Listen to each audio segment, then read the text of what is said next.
5단원 해수의 운동과 순환, 해수를 움직이는 힘 빠르게 가도록 하겠습니다. 사실 한번 찍었는데 날려가지고 기분이 매우 속상해요. 자, 5번째 단원에서 이제 교육과정상에서 4번째네. 해수의 운동과 순환에서는 총 5가지의 성취 기준이 있습니다. 첫 번째, 정력학 평형을 이용해서 수압의 연직 분포 및 해수를 움직이는 힘을 정량적으로 설명하는 것이 첫 번째, 그러니까 계산할 수 있어야 된다는 뜻이겠죠. 그리고 자세하게 보면 수압의 연직 분포를 정력학 평형을 이용해서 설명하라고 했고, 해수에 작용하는 수압 경도력과 전향력을 또 정량적으로 설명하래요. 전향력도 정량적으로 설명하라고 하네요. 자, 두 번째, 에크만 수송과 연계하여 지형류의 발생 원리를 이해하고 서한 경계류와 동안 경계류의 특징을 비교하여 설명할 수 있다. 이 지형류라고 하는 것이 이제 서한 경계류 그리고 동안 경계류를 설명하는 하나의 단서가 될 것 같다. 뭐 이런 느낌을 받으면 돼요. 그리고 지형류의 발생 원리를 에크만 수송과 관련지어 설명을 하고 서한 경계류, 동안 경계류의 특징을 이제 지구 자전 효과, 다시 말해 전향력하고 관련지어서 설명하는 것입니다. 세 번째, 해파의 발생 과정을 이해하고 천해파, 심해파 차이점 비교 설명하고, 그리고 네 번째, 해일이 발생하는 여러 가지 원인. 여러 가지 원인이라 그러면 이제 사실 이렇게 2가지가 있는데요. 근데 지진해일, 폭풍해일, 우리 교육과정상에서는 이렇게 2가지를 다뤄요. 이렇게 해가지고 피해 사례와 대처 방안, 조사 발표 이런 것들은 이제 조사 발표 이런 건 수행평가하기 좋겠네. 자, 5번째, 조석의 발생 과정 그리고 자료 해석을 통해 자료 해석이라는 단어가 교육과정상에 등장한다고 하면 실제 자료를 주고 해석하는 문항이 출제될 가능성이 높다는 뜻이죠. 그리고 이제 그쪽으로 학교에서도 수업을 하라라고 하는 메시지를 던지고 있는 겁니다. 아마 수능 시험에서 조석이 나온다면 이제 첫 번째로 고려하는 항목이 아닐까 생각이 들어요. 자, 조석의 발생 과정을 만류 인력과 원심력의 합력으로 설명을 하라고 했고, 또 여러 지역의 조석 자료를 해석해서 각 지역에서의 조석 양상의 차이점을 설명하래. 뭐 어디가 조석이 뭐 언제 몇 시에 온다든지 얘네들은 뭐 만조랑 간조가 어떻게 된다든지 하는 것들을 이제 실제 자료로 해석을 하면 되겠습니다. 자, 그래서 이제 이 해수의 운동과 순환 이 단원을 이제 정량적으로 한번 뜯어볼 텐데, 자, 이제 첫 번째, 이제 해수를 움직이는 힘에 대해서 먼저 소개가 될 거예요. 이제 힘에 대해서 소개가 된다고 하면 우리는 좀 물리적인 것들을 좀 눈치를 채야 되는데, 자, 첫 번째 일단은 정력학 평형에 대해서 먼저 교육과정에서 정력학 평형, 정력학 평형 되게 많이 얘기를 했듯이 정력학 평형이 뭔지부터 짚고 넘어갑니다. 자, 정력학 평형의 뜻은 물속 한 지점, 이제 요게 물속 한 지점이에요. 물속 한 지점에서 위쪽 방향으로 작용하는 연직 수압 경도력, 위쪽 방향으로 작용하는 연직 수압 경도력과 아래쪽으로 작용하는 중력, 이 평형을 이루고 있는 상태래. 자, 이제 요거를 입체적으로 한번 그려보겠습니다. 물속의 어떤 한 지점에서 단위 부피에 해당하는 해수의 육면체를 한번 상상을 해볼게요.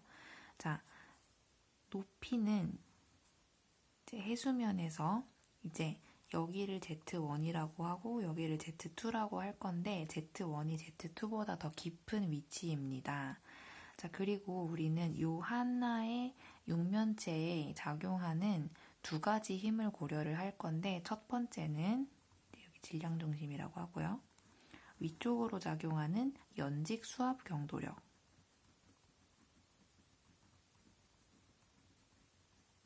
그리고 아래쪽으로 작용하는 중력, 이렇게 2가지 힘을 고려를 할 거예요. 자, 수압 경도력이라고 하는 단어부터 짚고 넘어가자면, 자, 수압 경도력은 수압의 경도에 의해서, 자, 수압 경도력이란 이제 경도라고 하는 것은 얼마나 기울어졌느냐,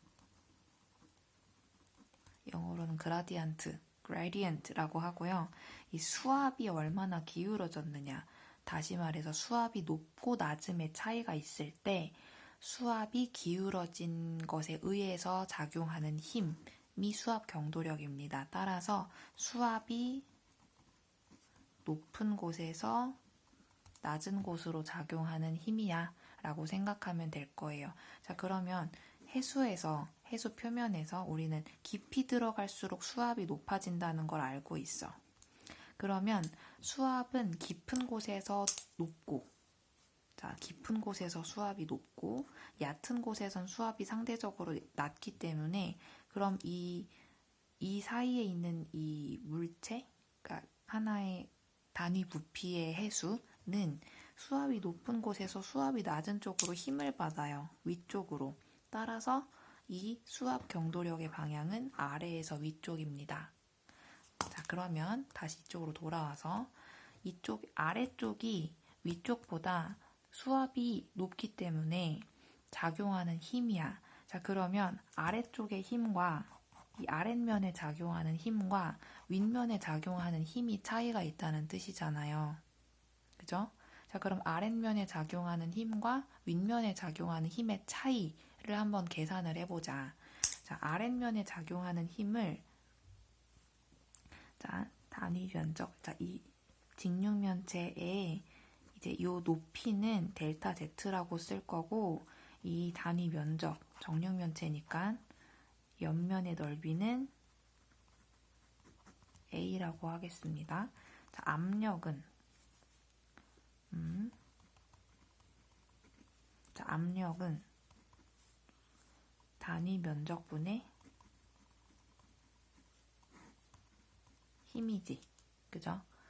그러니까 우리가 힘을 계산을 할 건데, 사실 압력은 압력계로 잴 거니까, 이제 우리가 힘을 계산을 하기 위해서는 이제 압력의 도움을 받을 거예요. 압력계로 쟀다고 치고, 그럼 이제 이 식을 힘에 대해서 정리를 하면, 힘은 압력 곱하기 단위 면적이겠지.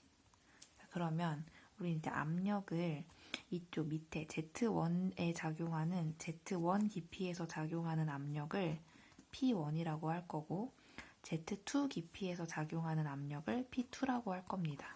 이 P1과 P2를 쟀다고 치자. 자, 그러면 힘은 이 밑에 쪽에, 밑에 면에 작용하는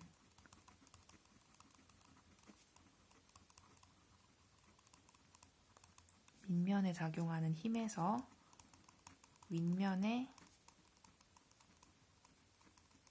작용하는 힘을 뺄 거예요. 우리는 뭘 알고 싶어? 수압 경도력을 알고 싶어. 근데 수압 경도력은 아래보다 위쪽이 더 힘이 크게 작용하잖아요. 그죠? 밑면에 작용하는 힘을 우리가 F1이라고 할 거고, 윗면에 작용하는 힘을 F2라고 하면, 이 F1은 P1의 압력이 A라는 면적에 작용할 때 측정되는 힘이죠. 자, 이 A라는 면적에 압력이 P1으로 작용을 해. 그러면은 P1이 A만큼 쭉 작용을 한다고 하니까 이 힘의 크기는 P1A가 될 거고, 이 윗면에 작용하는 힘은 동일하게 P2A가 될 겁니다. 이 두 개를 뺄 거예요. 우리가 원하는 수압 경도력은 력이잖아, 힘이잖아, 그쵸? 자, 그러면 수압 경도력 두 개를 계산을 할 건데, 자, P1은 P2보다 압력이 높잖아, 그쵸? P2에서 얼마간을 더해야지만 P1이 되겠지. 그럼 P1이라고 하는 거는 P2에다가 어느 정도의 변화량을 준다는 표현으로 다시 바꿀 수가 있고, 그러면 여기서 P1은 P2 더하기 델타 P로 쓸 수가 있었으니까 이거를 다시 정리를 하면, 자, P2 더하기 델타 P, 이게 P1이었고 A 마이너스 P2A로 바꿀 수 있고요. 식을 정리를 하면 P2A 지워지고 델타 P 곱하기 A만 남습니다. 이게 뭐다? 수압 경도력이다. 자, 그러면 우리가 지금 수압 경도력의 크기를 하나 구했어요. 이게 지금 수압 경도력의 크기야. 근데 이게 뭐랑 크기가 같고 방향만 반대일 거냐면 중력하고요. 자, 그럼 중력은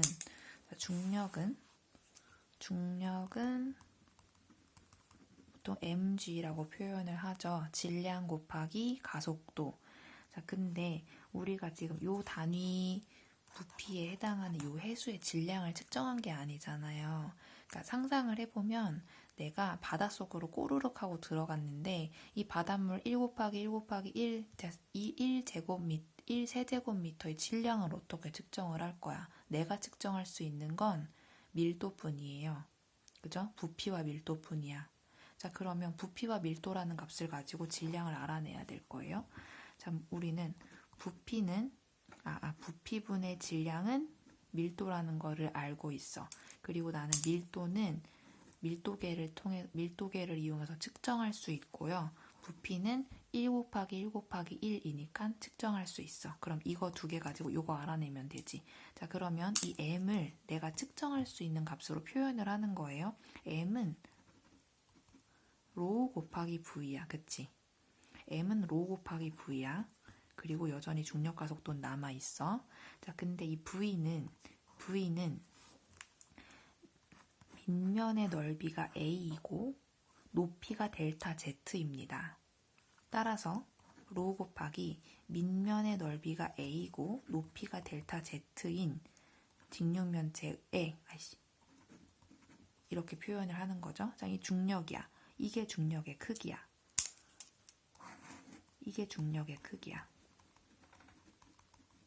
자, 근데 이 정력학 평형이라고 이제 거의 다 됐습니다. 정력학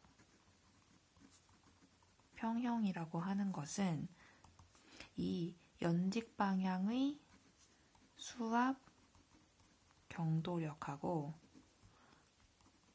중력하고 아랫방향의 중력하고 평형을 이룬다고 했잖아요. 이 상태가 정력학 평형이야. 평형을 이룬다고 하는 것은 두 개의 합력이 0이라는 뜻이에요. 합력이 제로라는 뜻이고, 그러면 식을 쓰면 연직 수압 경도력은 더하기 중력은 0이야. 그러면 연직 수압 경도 요거 가져올게요. 델타 P 곱하기 A. 중력은 로 A 델타 Z G는 0이네. 자, 그러면 이제 이 식을 정리하도록 합시다. 면적 A는 0이 아닌 실수니까 약분해서 빼버리고 델타 P 더하기 로 델타 Z G는 0이야. 이것만 정리하면 되겠어요. 델타 P는 마이너스 로 G 먼저 쓸게요. 그리고 델타 Z. 자, 이것이 바로 정력학 평형 방정식입니다. 이게 바로 정력학 상태를 나타내는 방정식이야. 정력학 평형 방정식.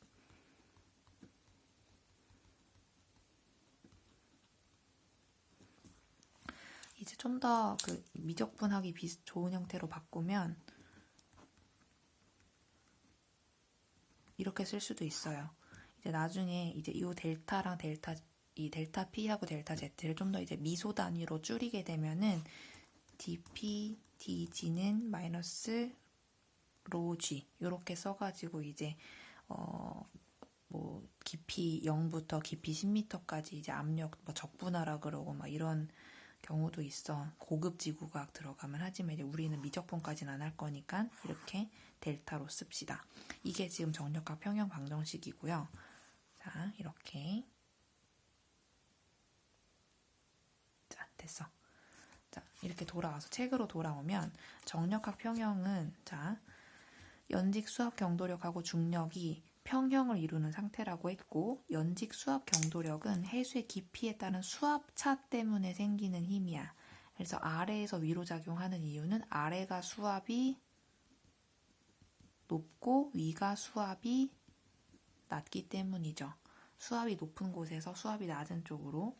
그리고 단위 질량의 해수에 작용하는 연직 수압 경도력은 이렇게 표현한다 라고 되어 있는데, 이제 요거를 가지고 뭐야 이거 라고 생각할 수 있지만, 단위 질량의 해수라고 했잖아요. 그럼 이제 단위 질량이라고 했으니까 이거는 지금 이거 자체가 m으로 나눈 상태라는 뜻이야. 그러니까 원래는 여기에 m이 있었다는 뜻이에요. 자, 여기 원래 m이 있었던 상태의 식을 단위 질량당으로 표현을 하려고 하니까 m으로 나눠버린 상태라는 걸 일단 유념을 하고, 이제 중력은 해수를 지구가 당기는 힘으로 위에서 아래로 작용하지, 단위 질량의 해수에 작용하는 중력은 G래요. 이것도 중력은 원래 mg였는데 단위 질량에 작용한다고 표현을 하려고 하니까 m으로 나눠버린 거야. 그래서 G만 남았지. 자, 그럼 원래 mg하고 여기 m 곱한 거는 같았어. 자, 위로 올라갈게요. 아까 전에 녹음했다가 자, 여기다가 m만 곱한 게 요거예요. 마이너스 로분의 1을 이제 m으로 곱했고, 마이너스 로분의 m 델타 p 델타 z, 이게 중력 mg랑 같아. 자, 그러면 이 로분의 m이라고 하는 것은, 로는 밀도니까 로는 v분의 m이잖아요.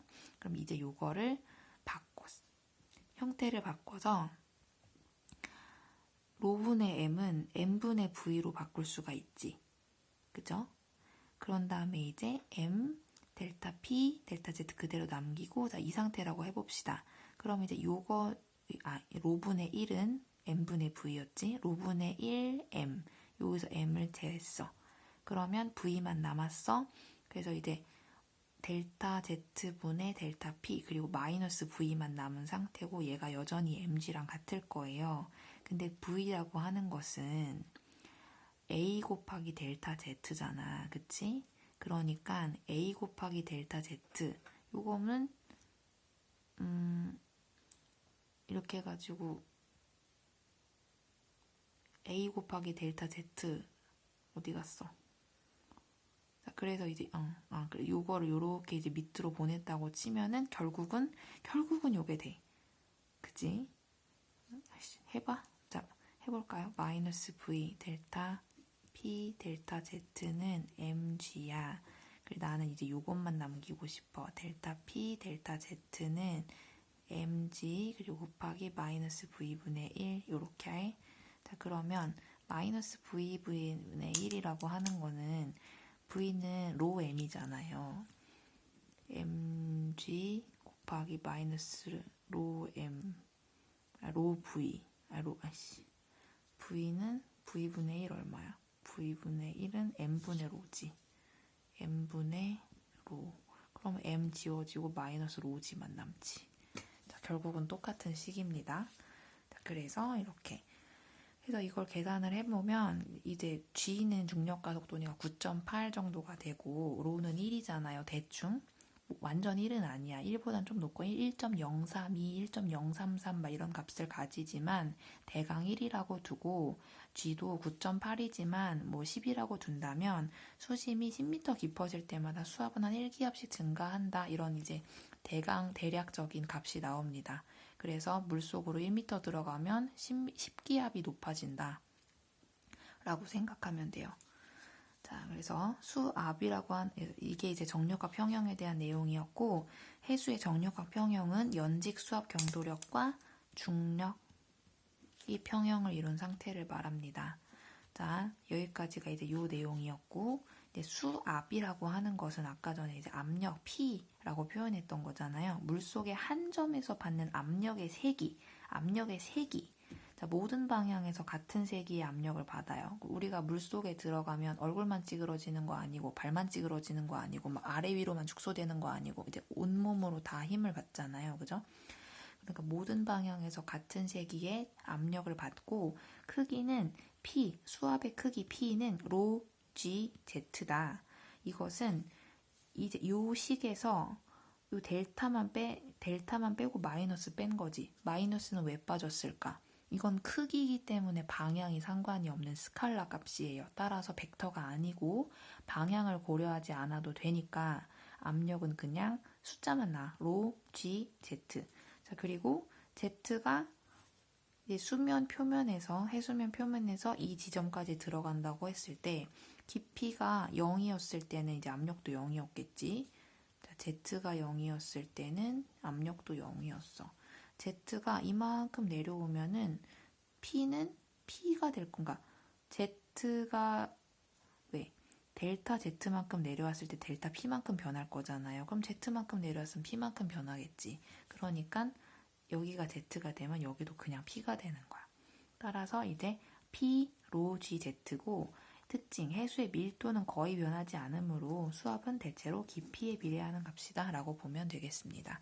이제 여기까지가 정력학 평형이었고 이제 이거를 잘 기억하고 완벽하게 이해를 해야 이 밑에 있는 해수에 작용하는 힘에서 수평 수압 경도력을 이해할 수가 있어요. 이 수평 수압 경도력을 이해할 수 있어야 수평 수압 경도력과 전향력의 합력으로 나타나는 지형률을 이해할 수가 있어. 따라서 지금 여기 단원에서 나오는 하나하나들은 다 모두 중요한 단추라고 볼 수 있으니까 무한 반복 연습을 하는 것이 중요합니다. 네, 여기까지.